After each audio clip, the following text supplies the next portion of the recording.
Hello and welcome to the Raptors Weekly Podcast, but this is a special episode of it, including myself, Samson Folk, and I guess a favorite for most people to listen to. Everybody enjoys when he comes on Raptors Republic. The editor emeritus, Blake Murphy, coming to guide me through some salary cap implications, and we're going to do our free agency extravaganza. Blake, how you doing today, man? Oh, I'm pretty good. Up late trying to figure out that 21 team trade, and then up early still trying to figure out that 21 team trade.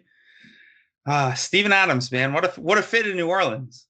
George Hill is getting traded places, and under the radar sixth man of the year candidate, and he's just hopping around. Kelly Oubre's off in some place. Darius Miller getting that Trevor Ariza. We have to guarantee your unguaranteed contract so we can trade you. Ooh, that's good. That's good eating. If I could, I would prefer it to be a different Miller who would get that guaranteed contract. And then even if it was for a trade. Thoughts on Malcolm Miller, quick, by the way, because I know we're both fans of Malcolm. Yeah, I like a couple spots for him. I thought Indy would make some sense. The Nate Bjorkgren connection. They were a little light on shooting. They could use some guys. And then, I still kind of haven't recalibrated what every roster looks like post-draft and post this first day of free agency.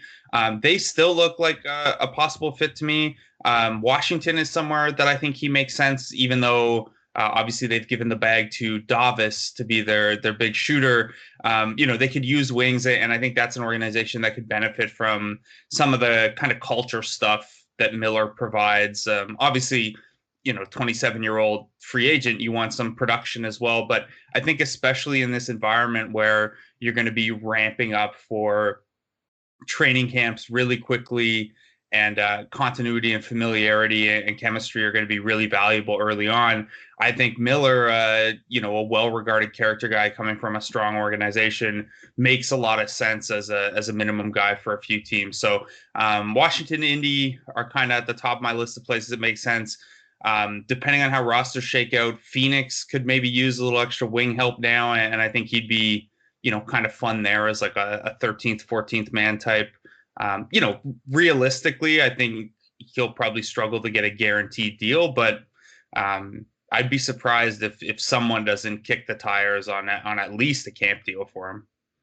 Okay, and as somebody who, I know the Raptors don't leak, and apparently nobody's close to that organization, but somebody who is at least closer than most other people in the organization, what would you say to fans who are sitting on their hands and saying, what are the Raptors up to? What does all the silence mean when they see so much action from other teams?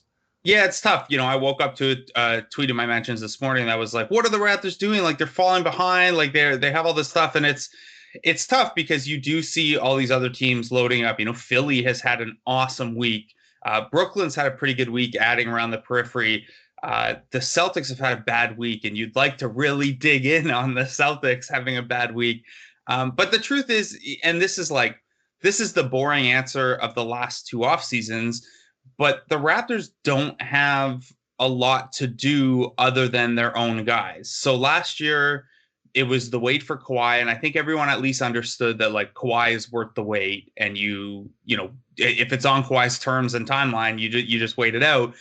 I don't think that Fred VanVleet and Serge Ibaka have that same kind of enormity of priority this year. But the reality is, short of both of those guys walking, and Gasol walking, and Boucher walking, and Hollis Jefferson walking, the Raptors aren't going to have any meaningful cap space anyway. Realistically, if even one of those guys is back, all they have to shop with is their mid-level exception.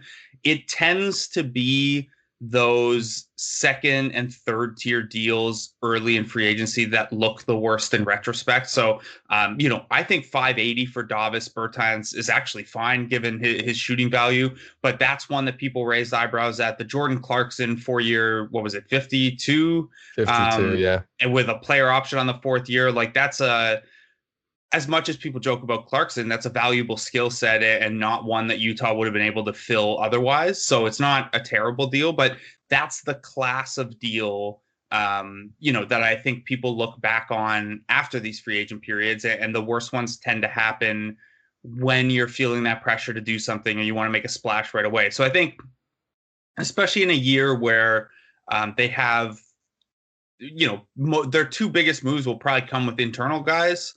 And then they're using the mid-level exception to like take flyers on guys at the end of the roster. It's okay to be a little boring and a little slow here. It's not, I know it's not what anyone wants to hear, but as far as, as you said, making moves out of feeling the pressure can lead to obviously moves that look bad down the road. Maybe Marcus Morris at 4 years, 64 for the Clippers is maybe the highlight of that. You highlighted Jordan Clarkson. But these types of guys share similar roles and similar size, let's say, to OG Anunoby. There was rumors that the Raptors were looking to extend OG. As you laid out in your cap update, you were saying that the Raptors have roughly $18 million to work with. OG, at least internally, let's say the fan look at it is that OG is probably better than Bertans, better than Morris, better than Harris, better than all these guys. So he has to command, you'd think, and his agent has to think, at least like 20 million or something around there. And you, in your mock negotiation with Eric Kareen, where Eric played OG's representation, you played the Raptors. You guys didn't come together on an extension. You had to wait till the offseason. What do you think about his market and his situation right now? Yeah, I think you're right. I think his representation, and he's a clutch client now, so they've got these comparables there, and they're going to come to the table with, hey, Joe Harris got 475, Davis got 580. What are we doing here? OG's clearly worth 20 plus. And what the Raptors are going to say to that is all of those guys were UFAs re-signing with their own team. Jeremy Grant being the exception as a guy who changed teams, but they're going to say those are UFAs who re-signed with their own teams via bird rights. That's not a reasonable comparison for OG Anunoby, who is going to be a restricted free agent, and the Raptors will have the right to match offer sheets, which we've certainly seen examples of teams overshooting the market to deter a team from matching an offer sheet. But realistically, what the Raptors are going to say is like, those aren't fair comparisons because the unrestricted free agent market for guys with bird rights and the restricted free agent market are completely different markets. And what they might say is, talk to us when, yeah, sure, Brandon Ingram's probably going to get a max or something close to that. But talk to us when that next tier of restricted free agents gets their deals done, and let's see what those look like. Now, the bigger thing here isn't even really the dollar value on OG, I don't think. Like the Raptors have shown, and I think we're going to see this with Fred VanVleet too, the Raptors don't have a problem paying their own guys and rewarding their own guys. But the issue with OG Anunoby, and we went through this exercise a little bit with Pascal Siakam, where I was of the mind you don't extend him before the season because, worst case scenario, he would be an RFA right now, and you would either offer him the max or match when he signs a max with someone else. And maybe that deal ends up being 3 years instead of 4 years. And that's where that's where it hurts you. But the honest truth is he'd only be making 25% of the cap instead of 28% of the cap, probably. Anyway, the argument with OG is even clearer because for a sub-max guy, the big thing is what you're trading off if you're the Raptors is you're looking at it this way. If we ignore the cap situation for 2021, the cap hold, the reason to get a deal done now is obviously there are ancillary reasons. Like we want to take care of our guy. We want to signal to future players that we take care of our own. We want OG to be happy and not looking over his shoulder all season. More like analytically, the reason to get a deal done now is because you think you can get him cheaper today than you could get him as an RFA next summer. And I think that's true because, you know how high I am on OG. And I think there's even more potential to unlock. And I think he's going to be, by this time next summer, look like a no-brainer 20 million a year guy. Whereas maybe right now he looks like a, based only on track record, not projection, maybe you look and it's like, okay, he's a 14, 15, 16 million a year guy. I think next year it's going to be like, oh, he's like a 20, 22 million a year guy. So in a normal scenario with the Raptors, to get a deal done now, the Raptors have to decide, okay, what's the point at which it tips where we think we're getting enough of a discount now to give him that certainty. And I think that, they gave Terrence Ross 3 years, 33 million. They gave Jonas the same, a rookie scale extension that was a little bigger than that. They obviously gave Pascal the max. They'll do that. The sticking point is, and this is about more than just Giannis, this is about flexibility in general and how we've seen a couple teams use their cap space pretty intelligently these last couple days to either eat a salary to pick up a draft asset or use their cap flexibility to acquire a player, not just via free agent signing, but also via sign and trade. Flexibility is important for a lot of reasons, not just getting Giannis. And what an OG Anunoby extension would sacrifice is some 2021 flexibility. So as a restricted free agent, OG would be on the books for what's known as a cap hold. So basically, it's an estimate of what his contract might be. That is what it tries to do is keep a team like the Raptors from going out, signing Giannis, and then re-signing Lowry and re-signing OG and re-signing Norm. And, you know, there are ways to circumvent the cap, but there are some blockages in place to make sure you can't do it too aggressively. So OG's cap hold projects about 11.6 million. So what that means is every dollar over 11.6 million, the Raptors give OG in an extension. That's a dollar they don't have in cap space next year.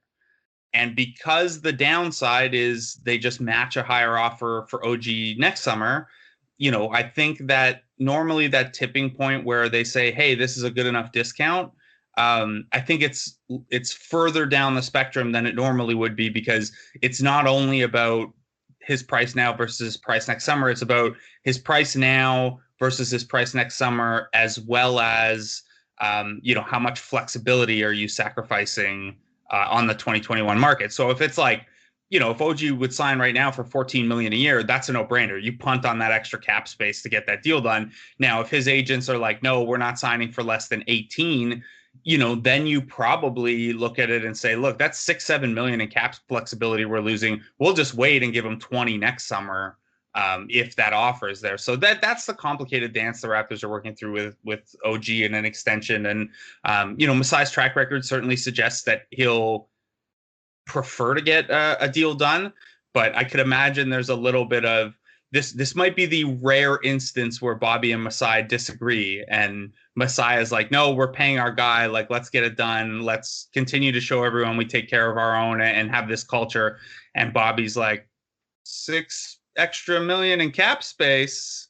I don't know, I don't want to speak for them, but I could see this being a rare instance where their preferences don't exactly align. So if we're looking at the flexibility that you spoke about, and we're looking at the possibility, let's say, of an Otto Porter Jr. sheet coming in, like a $27 million offer coming in for OG next year, that's worth the risk to maintain flexibility. Is that OG maybe over 4 years collects like an extra $40 million or $30 to $40 million on a crazy cap sheet that's offered to him, or contract that's offered to him, and you maintain your flexibility? And what do you think is, well, I guess you already said that 18, 20 million is maybe a bit too rich. 16 is maybe getting closer to realistic, but it's a really interesting situation for OG because he's this quiet guy. He's one of the most low usage starters in the NBA, but that also means that there's that potential for a huge jump in numbers and all that kind of stuff. Yeah. And it's a weird one too, where, so this is always the tough thing. And like, this is a tough thing that comes up with arbitration in baseball and hockey. And it's a thing that comes up and it's tough with RFA negotiations in basketball. It's like, you don't want to tell the player the reasons you don't want to give them that money right now, right? Like when you sit down and have this conversation, you have to be careful how you lay this out to OG. And I think, you know, that mock negotiation that Eric and I did, I, as the Raptors, tried to do that, where I was like, this isn't about you. We love you. We'll give you your money next summer, but you try to explain the situation as best you can. Now, if it does get down to, you know, where the negotiation is a little tougher or a little more, you know, like comparable contract based, the other thing the Raptors could have in their pocket, and I hate bringing this up because I want guys to get paid. I don't want this like anti-labor tilt on how they should approach the offseason. But, you know, projecting, you mentioned OG's a low usage starter. Projecting low usage guys into even moderate usage roles is really tough. And the track record of guys with OG's level of usage jumping into a higher usage is like really hit and miss. And most of them can take on, you know, I did a breakdown of this earlier in the offseason. It was like, basically, most of those guys, if you're as efficient as OG especially, you can definitely add a little bit of usage. But if we're projecting a jump from 14% to 18% or even 20%, where you're getting into the tier of guy where, you maybe that's where you're comfortable with 20 million a year. And, we know that right or wrong, offense gets paid more on the market than defense does.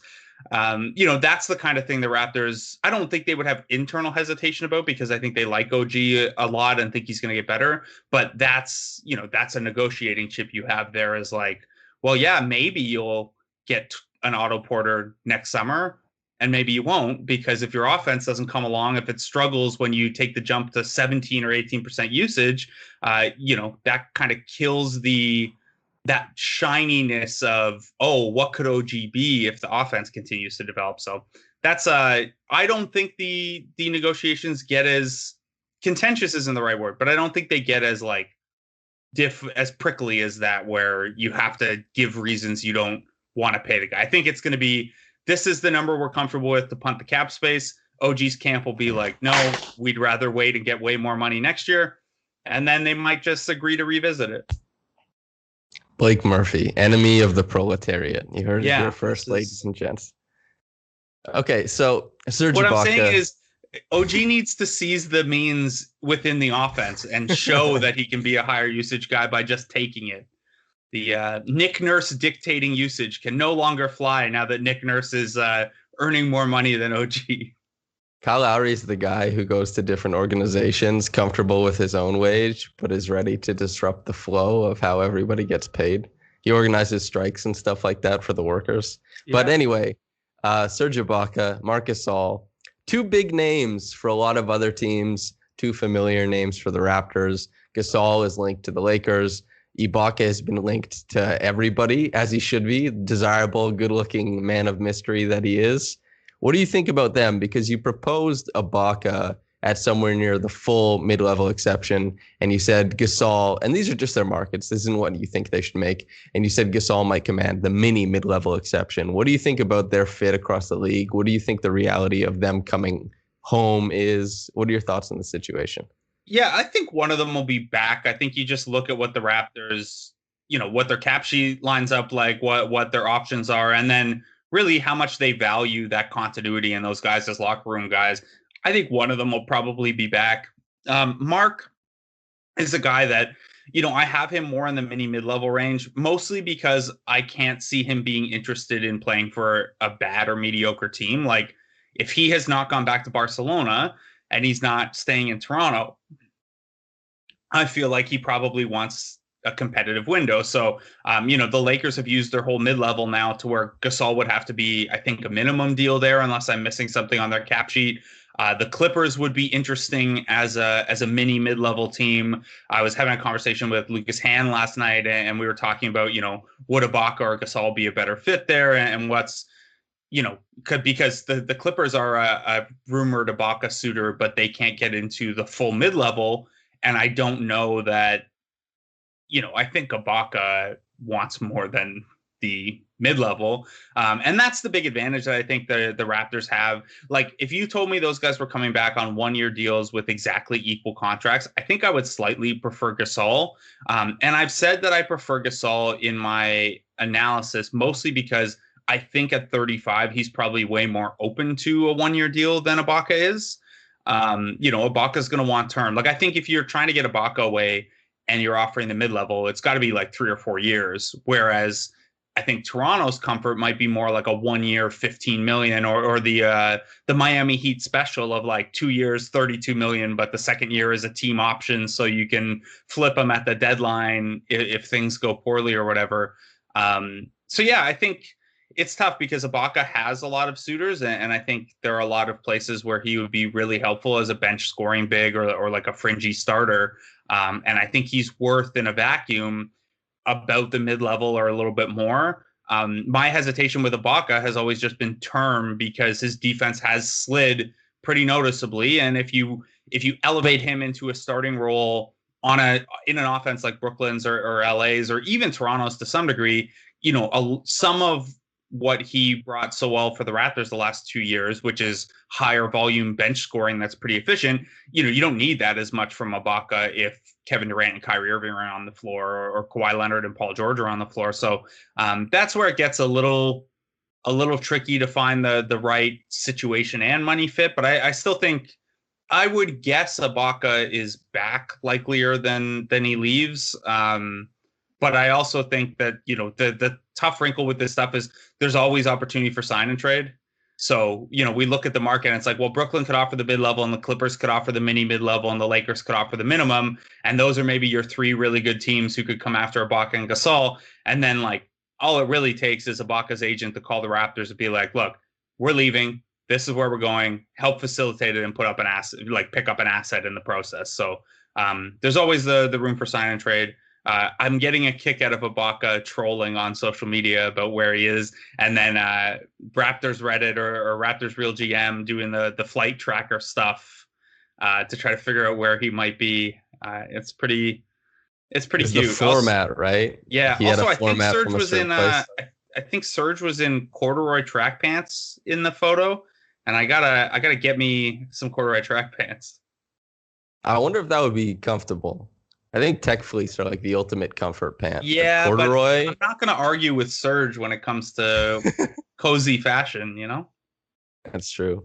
Like Marc Gasol is definitely doing all these negotiations in tech fleece for sure. Yeah. If they had tech fleece when Marc was drafted or traded or whatever, that's what he shows up in. He's trying to be comfortable. Marc is fascinating because Marc's going to be like 45 and be like doing errands in all the team gear he saved from every place he's played. He's a team gear guy. Like he'll be like one of those dads that has t-shirts from every vacation the family went on, but it's just like his workout gear from every franchise. That was one of the things growing up in Saskatchewan is the families, let's say the dads of a lot of families that wore hats and shirts from places, at least where I grew up, was like a signifier of status. It's like, I travel, even though it wouldn't fit anywhere besides a small town in Saskatchewan. But there it was like, oh, I get out of here, man. I go places in the winter. And so they have like this hat that says San Antonio or something, and it has nothing to do with the Spurs. It's just San Antonio, the place. But they love the Riverwalk. I want to leave Fred to last. There's a market for that stuff. Like every airport you go to has a ton of that stuff, and they wouldn't have it if people don't buy it. I want to leave Fred to last because I feel like that is the one that is most likely to be aged out by the time this podcast comes out. So let's talk about Chris Dunn. You've been transparent about your wish to have him on the team. The Bulls didn't extend the qualifying offer. He's apparently out there for the right price. In the ether, he's existing somewhere. What do you think about the reality of that situation? Is it likely, just the way that everything's going right now? Thoughts on Chris Dunn? Yeah, I don't think so. I think the Malachi Flynn draft pick kind of killed that possibility. Not that you can ever have too many guards, but like almost all the players the Raptors have under contract now are point guards or shooting guards or combo guards. Like they're just extremely guard heavy. And I think especially when you only have the mid-level to operate, they'll look a little further up the position chain. Now, if Fred were to leave and sign elsewhere, as a short-term stopgap, as a guy who can, play either alongside Lowry or Malachi Flynn and then maybe fill some of Fred's minutes, until Flynn's ready, there are worse guys you could get than Dunn. I don't know that there are worse offensive players you could get than Dunn, but he's maybe the best defensive guard in the league at this point. So in terms of a guy who could fill at least some of what VanVleet brought from a value perspective, he's interesting. I don't know. They got creative with Rondé and made Rondé like a part-time short pick and roll point guard and like dunker spot guy. Maybe you do the same with Chris Dunn, where like Chris Dunn becomes a point center in your offense because you have no centers anyway.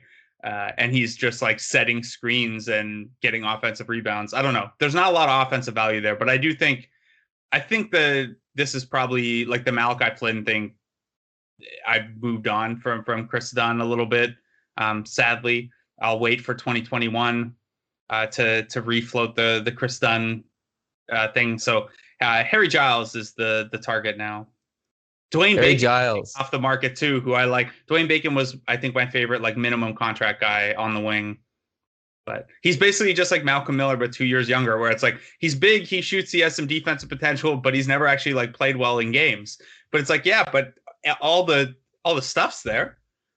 I liked Bacon's finish to 18-19 that season. Like the year the Raptors won the chip, I thought Dwayne Bacon, the second half of his season where he actually got quite a bit of playing time, I thought he was good.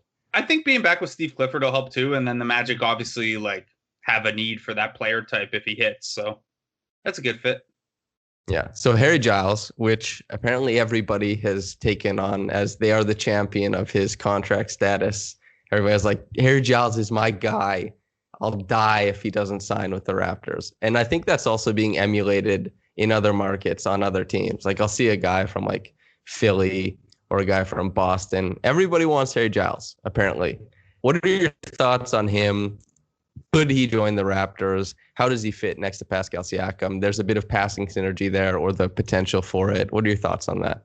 Yeah, I think it's very funny that almost all of my cheap targets are guys who just didn't figure it out in Chicago, Sacramento, or New York, where it's like it's at the same time a bet against their player development system, but also a bet on their talent identification system. Because it's like, oh yeah, Alonzo Trier wasn't good in New York and the Knicks are bad, but maybe we could turn him into something. It's like, I feel like it's high school dating where it's like, yeah, but he, that player won't be like that with me. It's Tobias Funke.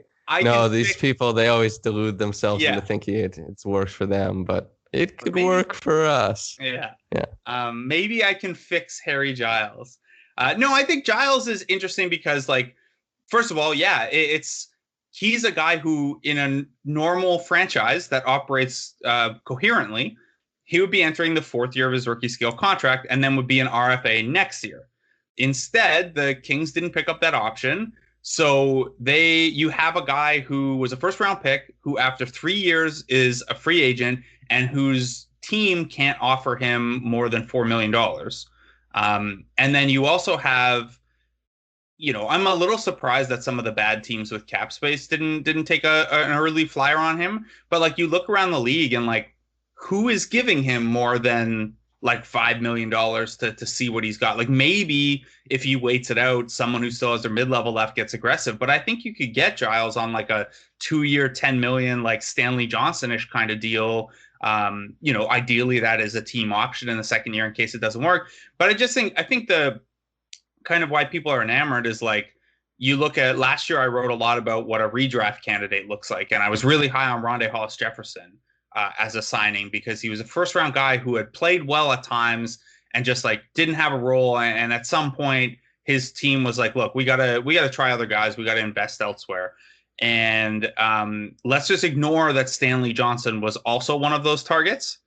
Stanley was an interesting one in that he was still very young and had played well at times, but he also had like a bajillion minutes of track record where it was like, maybe he's just not that good. I still think he could actually be a bench guy, but anyway, so with Giles, what you're looking at is like, he's probably going to be able to be had cheaper than a guy at that point in his career and contract status normally would be if it hadn't been mishandled.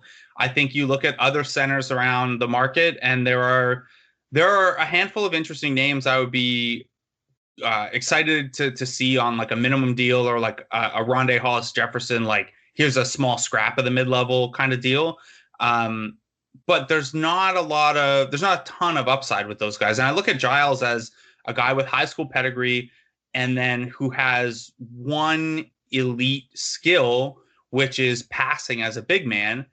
And I think that's, I guess where I get to with some of these developmental guys is like, and I jump around a little bit because like one of the reasons we like Malcolm Miller, I think, is that he doesn't do anything poorly. He does a little bit of everything. And with Giles, the attraction is more that he does the hardest things really well. And then it's like, it's some of the easier stuff that he doesn't do as well or needs some improvement on it. And like, logically, I feel like that should be the stuff that's a little easier to coach up and develop. And like, a big who passes like that is not something that you can coach. Like that's you can help a guy improve as a passer. We've seen that with Ibaka and JV and stuff. But I don't think when a guy has that natural a passing feel at the center position, I don't think you can really coach that into a guy. So it's kind of a scarce asset at the position, that skill.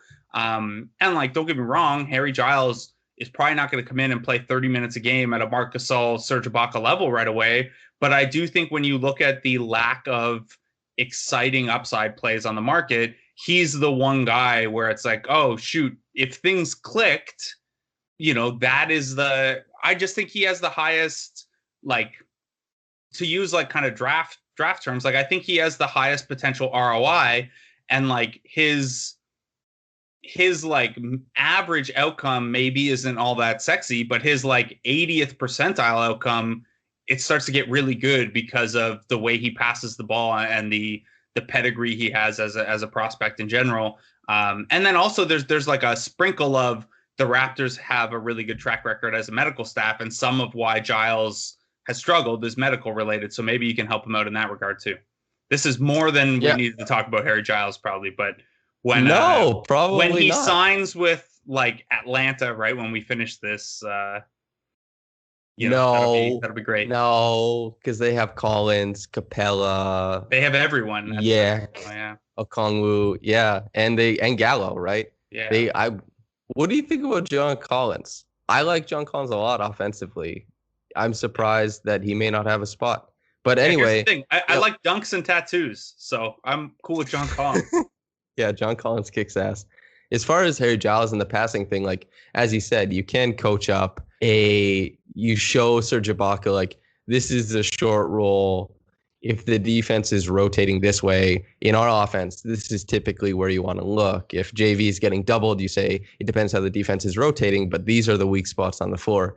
Harry Giles just being able to stand in the high post and like thread a cutter right to the rim. You can't teach that. And it does open up a lot of different things, especially playing next to a guy like Siakam and maybe mixing with Kyle Lowry, who can obviously he lifts the floor of almost any player's game, I think is interesting. And Harry Giles plays, I think, like 27 minutes a game on my NBA 2K franchise. So I got him. Is there anybody else? I know you have a list of guys you think the Raptors could target that are cheap flyer deals and stuff like that. Who do you have on your list that you could talk about that would maybe excite people or make them content, I suppose? Yeah, I mean, the fun one at the big man position would be if they really strike out, like bring Biz back to be the third center. I think people would be happy with that. The other guy I like is like kind of a unsexy third center is like Kyle O'Quinn makes a lot of sense as like a guy who would be fine not playing and is like well respected and works well with young guys and has a relationship with Lowry and stuff like that. A little higher up the chain. This will be, I know people would probably be excited about Thon Maker because he got made an unrestricted free agent. I mean, it wouldn't be the worst flyer in the world to take, but you maybe just re-sign Chris Boucher if you want to try that out. Yeah, I mean, Jakob's off the market now. JaMychal Green's off the market. Frank Kaminsky can shoot, but I'm not like getting crazy excited about that. I don't know. From the G League, the one name that stands out is Isaiah Hartenstein. He's the G League MVP. He's good. He's not. Again, I like tattoos, so it's that's part of it. But no, I think he's probably the name that like of guy people don't know who I could see realistically like playing 10 minutes a game off the bench for a team next year. I think like he looked ready in the G League. There are some other interesting like G League or like two-way candidates too, but obviously those don't move it a lot. Are we just talking centers or do you want some of my other ones too? Oh, let's get into other stuff. Okay. Yeah. So at the wing, my favorite undrafted guy who's still available is Lamine Janae, who is like a small school 6'7" forward with a handle who like plays way out of control, but just fills it up. I think, he's like his college profile and athletic profile is like an even rawer and worse Pascal Siakam at that stage. just they came up in all the same like statistical filters when I was looking at like small school guys. I think he'd be fun for the 905, but isn't ready yet. My favorite wing from the G League is Jamario Jones, who's a like 6'5" point forward who shoots worse than I do and defends like hell. Who's another? The 76ers just waived Mariel Shayok from the 76ers, who has, of course, he's from the 76ers if the 76ers waived him. Canadian guy who might be a two-way candidate. He can shoot it pretty well. The Raptors are pretty set at guard, but Tremont Waters from the Celtics, who was on a two-way, is really interesting. Jordan Bone from Detroit would be a cool two-way guy, although, again, I don't think it makes a lot of sense to invest one of those spots in a point guard necessarily. Christian Vital is my favorite undrafted point guard for 905. And then, like, I guess if you're looking for, like, I know people go to, I almost always at these end of roster spots will lean developmentally. Like, I think with Fred and Kyle and one of Serge or Marc back, like, you have enough leadership and experience that you don't really need to go vet guys in those spots. The one, like, guard wing type kind of guy, like, I wouldn't argue with Etuan Moore, a guy who can shoot and teach everyone on the team his ungodly floater. But yeah, I mean, look, the names that I'm saying here are not really exciting names. And like, I don't think you're getting DeAnthony Melton for the mid-level. And I don't think you're getting, Pat Connaughton's off the board and Dwayne Bacon's off the board. And like the next guy on the list is like Wes Iwundu. Like, I don't think there's a lot of sexy mid-level exception guys, but I think there are a couple guys you could get for $2, $3, $4 million who might provide like $7-8 million of value off the bench, like exactly like Rondé last year, where like he made 2.5, he probably provided 4 or 5 million in value. Probably could have even done more if he didn't have the injury early in the year. So if you like the Rondé and Stanley Johnson experiments, this is the offseason for you. I actually like Wes Iwundu. That would be good for me, I think. And as far as you say, going like the developmental route at the back end, I think the Raptors have been so set in their floor for so long, which is why Raptors fans for so long have been making fun of the people who are like, oh, the Raptors, they're finally out of the playoffs. So is the McIntyre guy back to the basement or whatever that viral clip was from last year. But the Raptors fans and a lot of people who cover the Raptors know the Raptors are going to be good because they have such a set floor because of Lowry, because of just the way they play. And they play a good brand of basketball. So you swing for the fences at the back end. Seems like a smart way to go for things where you can, as much as there's an avenue to swing for the fences at the back end of the roster. Yeah, and I think that makes sense, especially in a transition year like this, where, like, if we're being honest, it's probably not going to be a title contention year. And what you look at, or what I look at in these spots is, okay, let's assume that the Raptors, let's write them in for a second round exit this coming season. And that's not a bad season, and it continues to build your guys and your experience and your organizational reputation. But let's say that's the outcome. Well, at the back of the roster, who could potentially change that outcome or the future outlook more?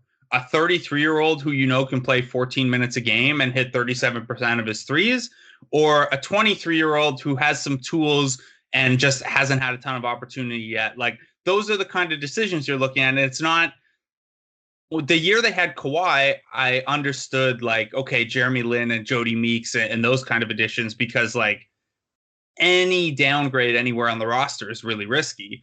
In this type of season, though, it's like, okay, Etuan Moore might be better than, I don't know, Alonzo Trier, to go back to that example. But who has the higher ups? Like who could develop more, or who could be more valuable at this point? It's like, sure, maybe you could flip Etuan Moore at the trade deadline if things are going poorly, but the path to that guy improving and sticking around longer is better with a younger guy. So, I'm just using Alonzo Trier because I said his name earlier, but it would flow the same at center, where like, Plumlee is good and would have been fine on the Raptors as a backup center. But if you're going to give 3 years to someone to plug that spot, is Plumlee changing your ceiling? Probably not. He's probably a floor raiser guy. And I think the Raptors, with their roster construction where they are, You're making ceiling plays right now. You're not making floor plays. And you don't want to sign a guy who's going to take minutes away from Paul Watson's inaugural All-Star campaign. You just want to make sure he's got the room to grow. Can you win most improved player if you didn't play the year prior? I guess we'll see. I guess it's time for Fred. Fred VanVleet. Has he supposed to be he's supposed to be having conversations today. Could very well be all wrapped up by the time whoever's listening to this is listening to this, probably by the time if you're watching it, because I don't know how fast I am at editing, but I guess we'll see. But Freddie, good thing we haven't screwed anything up and there's nothing to clean up. Yeah, exactly. So Freddie, he's been rumored at, there are lots of reports that came out. I don't know about any that have been verified at all. 4 for 117 came out like last week, and I didn't think that was real. But the market certainly seems like it is bumping him up. But also on the other side, there are very few teams that can offer that type of contract. So while the market might be inflated, the very, very top end of the market might not actually be there. What do you think about his situation? Like, what's going on with Fred right now?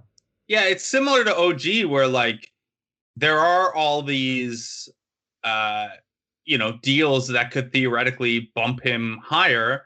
And then the Raptors could be like, okay, well, none of that applies to you. Like if you're Fred VanVleet, again, we can go the sign and trade route like we did with Ibaka, but Fred VanVleet's subject to what are called base year compensation rules that make sign and trading him pretty complicated from a salary cap math perspective. We won't go into all that now. I talked about it with Zarar on one of these a little while back. So a VanVleet sign and trade is complicated. So then you're looking at, okay, who has cap space left? And if that, if the Hawks are in on some of the guys that they're rumored to be in on, it's not the Hawks. And the Pistons have used all their cap space on infinite centers and stretch provisions.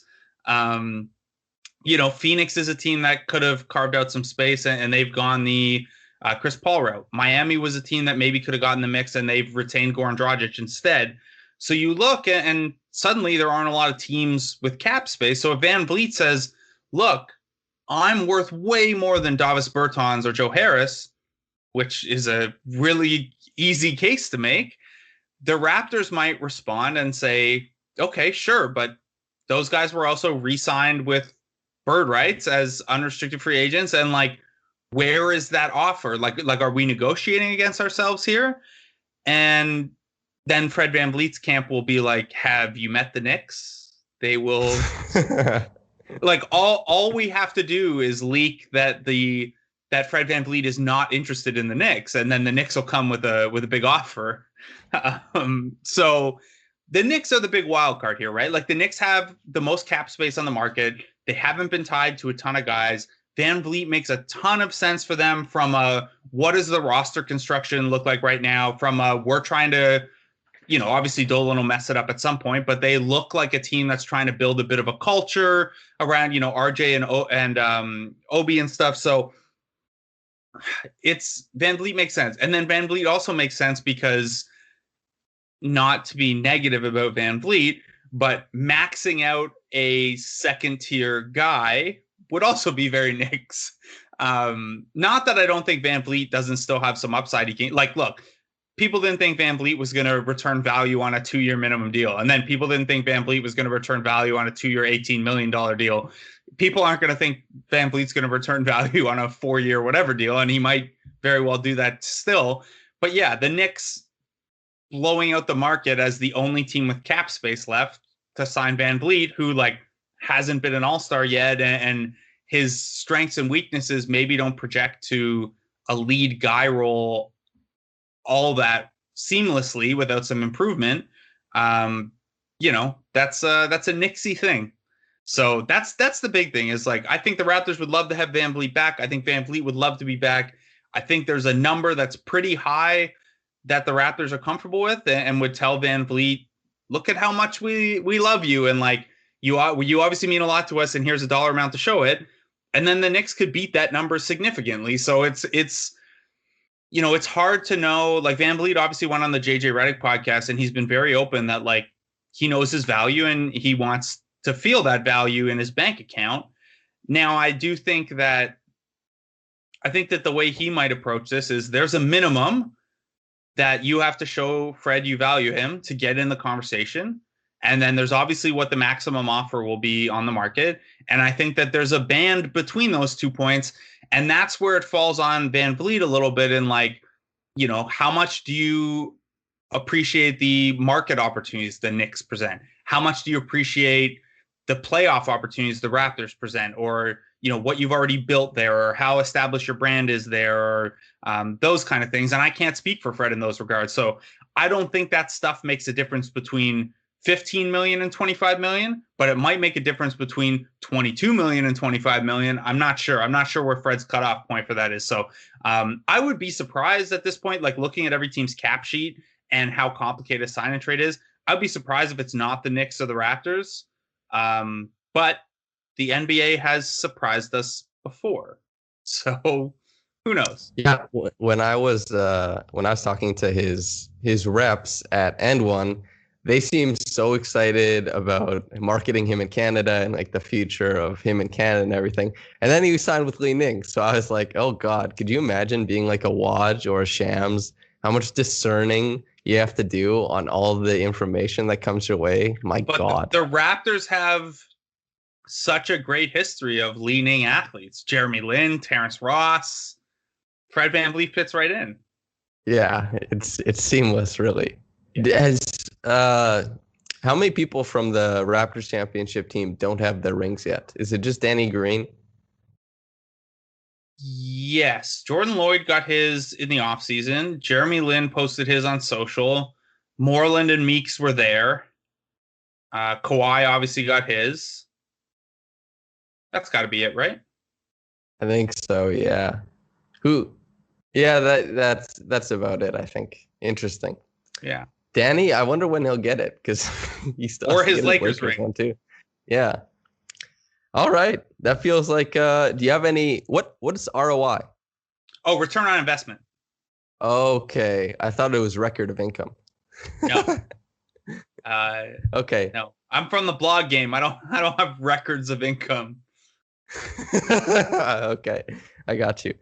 Blake, this feels like a good jumping off point, if any. The floor is yours, mate, if you want to plug or tell people what they should be reading or listening to. I'm sure I will after you do, but go ahead. Yeah, I mean, you know where to find me. All my stuff at The Athletic. I don't know if I'm supposed to say this stuff, but like, if you're not a subscriber and you open one of my articles in web right now, I don't know if it works on mobile, but I think there are flash sales that come up. So this would be the week to do a free 7-day trial or one of those discounted subscriptions, because a lot's going to happen in the next little bit. We had what I thought was some good draft stuff up. Obviously, everyone's gonna have you covered for Fred and Serge stuff, but I don't know that anyone will have you covered for the eventual Harry Giles signing as well as I will. So check that out. And yeah, I mean, you guys know where to find me. Okay. Seems like a perfect way to end the podcast, Blake. It's been an absolute pleasure having you on. Now I know what ROI means and a couple other minute details of the cap that I might not have otherwise known. It's been a pleasure, sir. Thank you. Yeah, thanks for having me on, buddy. Okay. And listener, if you're getting into this in the morning or at night, I don't know when it is, probably in a meaningful time, because, this stuff, it expires quickly. So I hope you're enjoying it while it's still relevant. But regardless, whether it is in the morning or at night, have a blessed day and goodbye. Goodbye. Goodbye. Goodbye.